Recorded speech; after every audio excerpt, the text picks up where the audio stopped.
Republicans in Montana are now targeting DUI laws. I guess they're bored with targeting women, gays, and immigrants. But on the subject of DUI laws, State Representative Alan Hale thinks that they're harming small business. In response to legislation to curb drunk driving, here's what Representative Hale had to say on the floor of the State House.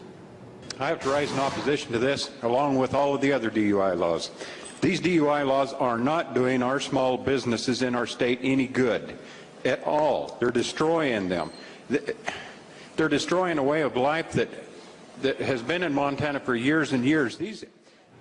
Turns out Hale is also a bar owner, so he must take a lot of pride in serving bottomless pints to already inebriated customers. But does he have a point? Here to offer his opinion is another former bar owner and currently the president of lessgovernment.org, Seton Motley. I wasn't a bar owner. I just ran them for a little while. Yeah, I ran them when I was a musician. I had to eat. I misunderstood. First of all, I was a very big fan of Alan Hale's work in Gilligan's Island. Yeah, right. He looks like it. What problem could you possibly have with DUI laws?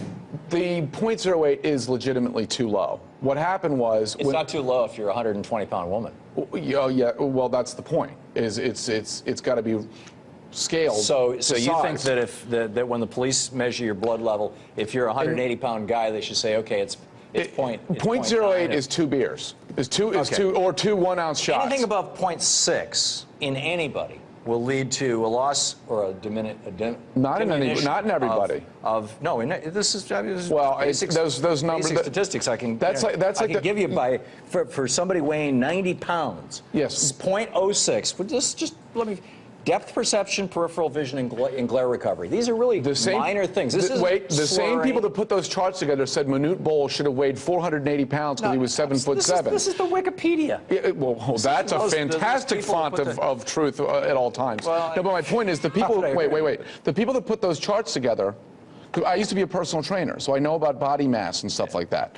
The people that put those charts together are also the ones that put that if you're this tall, you should weigh this much. Right. In which case, Manute Bol should have weighed 850 pounds because he was 7'7" and he weighed 250. Yeah, but that's got nothing to do with drunk driving. It's you're trying to do an aggregate. 11,000 people die every year from drunk driving, and you're that number is inflated and wrong.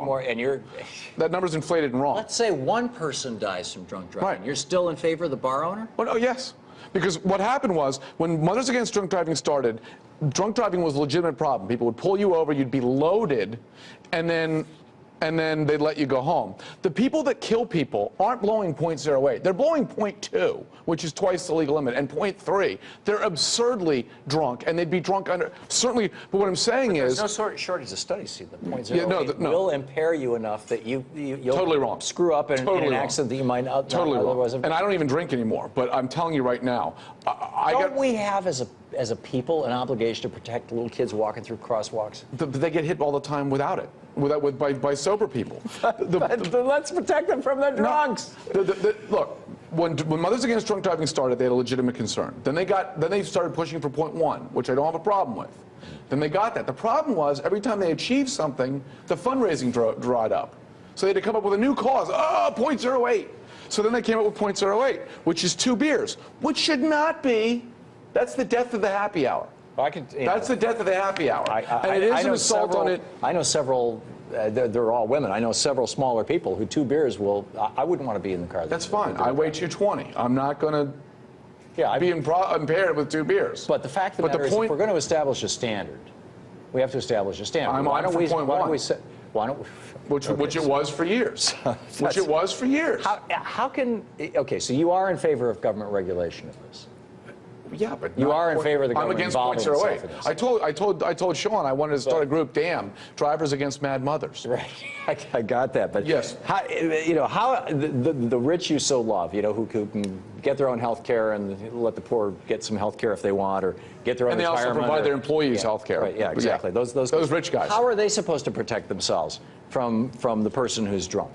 Well, look, the 11,000 people that get killed are blowing .3s. They're not blowing .09s. Not all of them. Most of them. The vast majority of them. But even if it's a small number, isn't it important for us to say, no, we don't want these people to die? I'm not here arguing that a .3 should not be ruled a drunk driver. Those are the people that kill people. The people that get pulled over on those random stops that blow .2. Look, I'll give you a great example. I got pulled over, and in Virginia, they have a .05 driving while impaired.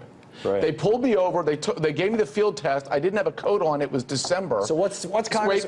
Wait. So I blow a .05. They give me a driving while impaired ticket, and then release me to go back to my car and drive home because I'm such a menace to society.